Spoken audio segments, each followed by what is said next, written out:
Hello friends, स्वागत आप सभी का झारखंड जीके की इम्पोर्टेंट एमसीक्यू सीरीज के छठे भाग में। तो मानचित्र विश्लेषण के सिलसिले को हम जारी रखते हुए आज हम लोग गुमला जिला को देखेंगे। जैसा कि आप यहाँ पर देख पा रहे होंगे, ये जो गुमला जिला का पोजीशन है झारखंड मैप में। ठीक है, अब बात करेंगे कि गुमला जिला जो है अपनी सीमा को किन किन जिलों के साथ साझा करती है। तो पहला जिला आप देख पा रहे हैं यहाँ पर लातेहार, दूसरा आपका लोहरदग्गा, तीसरा आपका रांची, और यहाँ पर आप देख सकते हैं खूंटी, और यहाँ पर आप देख सकते हैं सिमडेगा। यानी जो गुमला का जो बॉर्डर है ना, इन जिलों के साथ जो है लगता है। और एक राज्य याद रखना है छत्तीसगढ़, जो कि गुमला जिला के साथ लगता है। ठीक है, यानी इतने जिले का नाम आपको याद रखना है कि लातेहार, लोहरदग्गा, रांची, खूंटी और सिमडेगा। गुमला जिले के बारे में अगर आप बात करें तो यहाँ पर जो है आपका 3 अनुमंडल है और 12 प्रखंड है। और अगर गठन की बात करें तो इसकी स्थापना होती 1983 ईस्वी को। एग्जैक्ट डेट अगर बात करें तो 18 मई। ठीक है, तो 18 मई 1983 को गुमला जिला का गठन हुआ था, इसकी स्थापना की गई थी। 1983 से आपको एक चीज़ याद आ रहा होगा, अगर पिछला वीडियो आपने देखा है एमसीक्यू वाला सेट 5, तो उसमें हमने बात किया था लोहरदग्गा जिला का। तो उस वहाँ पर हमने बात किया कि तो लोहरदगा जिला का जो गठन हुआ था 1983 ईस्वी को ही हुआ था। यानी दो चीज़ याद रखना है आपको कि 1983 को दो जिले का गठन किया गया था। एक हो गया आपका लोहरदगा और दूसरा हो गया आपका गुमला। गुमला में आपका 3 अनुमंडल और 12 प्रखंड है। ठीक है, अब हम एमसीक्यू पर चलेंगे। तो पहला जो क्वेश्चन है, झारखंड का नया प्रतीक चिन्ह कब से प्रभावी हुआ? प्रभावी यानी केम इनटू इफेक्ट। ठीक है, यहाँ से जो है इसको चालू कर दिया गया था ऑफिशियली, सब जगह जो है इसी जो है प्रतीक चिन्ह का प्रयोग किया जाने लगा। ऑप्शन है 15 अगस्त 2020, 15 नवंबर 2020, 1 जनवरी 2020 और 15 अगस्त 2019। सही उत्तर है आपका 15 अगस्त 2020 से जो है झारखंड का नया प्रतीक चिन्ह प्रभावी हो गया था। जो पुराना आपका प्रतीक चिन्ह है उसको बनाया था आपका अमिताभ पांडे जी ने, याद रखना है पुराना वाला भी। वो प्रतीक चिन्ह क्या था? 4 जे के बीच जो है आपका, 4 जे के बीच जो आपका क्या था? अशोक चक्र था। 4 जे के बीच बनाया किसने था उसको?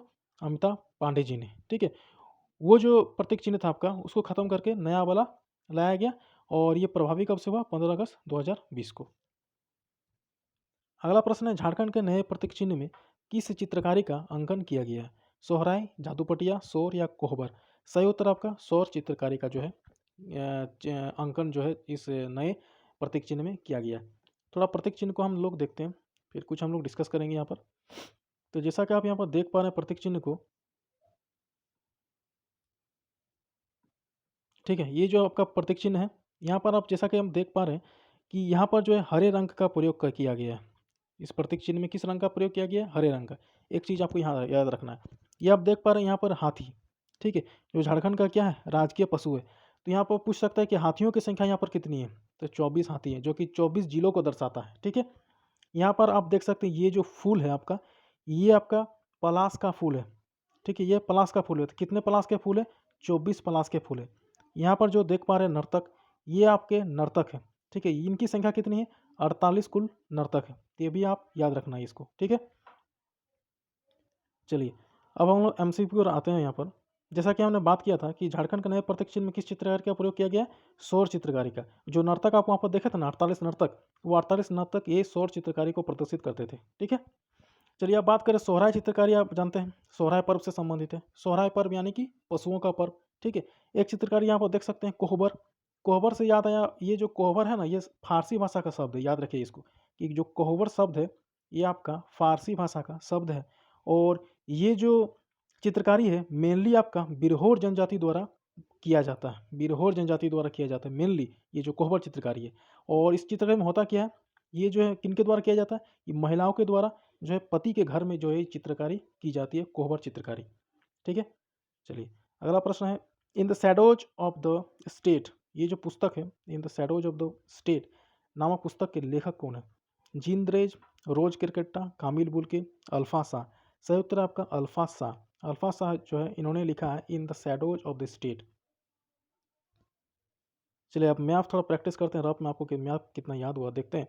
यहाँ पर ये जो है आपका गढ़वा, ये आपका होगा पलामू, ये हो गया आपका चतरा, ये हो गया आपका लातेहार, ये हो गया आपका गुमला, ये हो गया आपका लोहरदगा, ये हो गया आपका रांची, ये हो गया आपका खूंटी, ये हो गया आपका रामगढ़, ये हो गया आपका हजारीबाग। ठीक है, तो हमने जो आज डिस्कस किया ये है, ये आपका गुमला को हमने आज डिस्कस किया। चलिए अगला, झारखंड के राजकीय पुष्प पलाश का वैज्ञानिक नाम क्या है? जो पलाश का साइंटिफिक नाम आपको पूछ रहा है, सोरिया रोबुस्टा, भोटिया मोनोस्पर्मा, इलेफस मैक्सिमम या यूडेमिनस स्कोलोपेसस।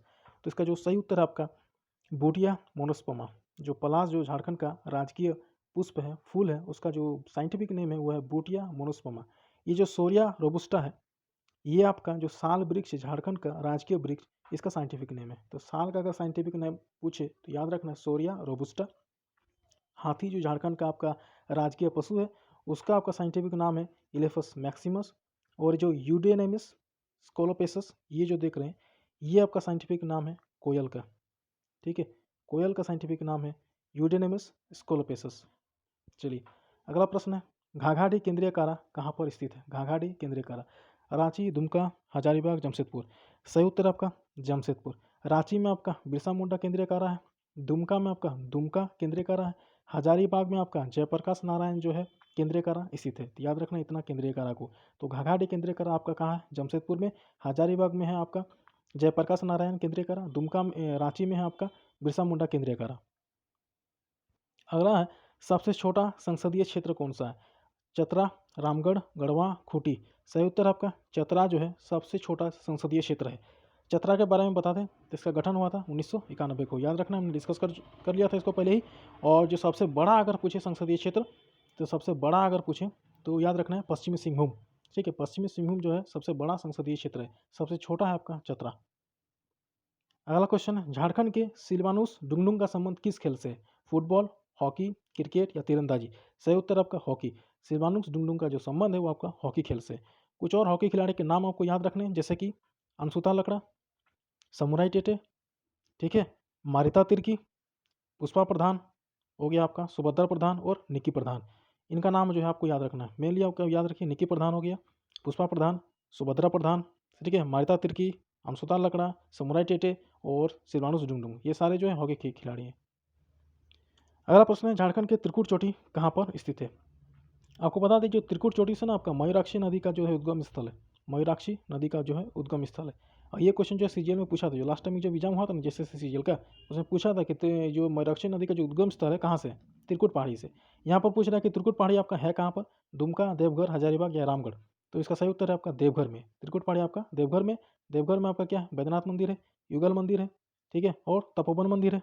ठीक है, आपका बैद्यनाथ मंदिर का निर्माण किसने किया था? पूरनमल ने। ठीक है, तो त्रिकुट चोटी कहाँ पर आपका? देवघर में। ठीक है, त्रिकुट चोटी से कौन सा नदी निकलती है? मयूरक्षा नदी।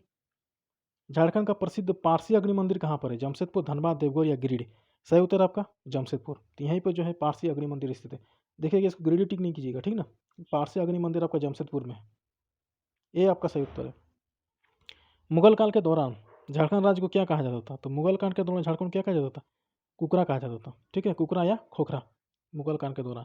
नारीखंड आपको संथाल परगना का नाम था। चलिए, इस वीडियो में दोस्तों इतना ही। वीडियो को ज़्यादा से ज़्यादा दोस्तों के साथ शेयर कीजिए और वीडियो को लाइक भी कीजिए। ठीक है, धन्यवाद।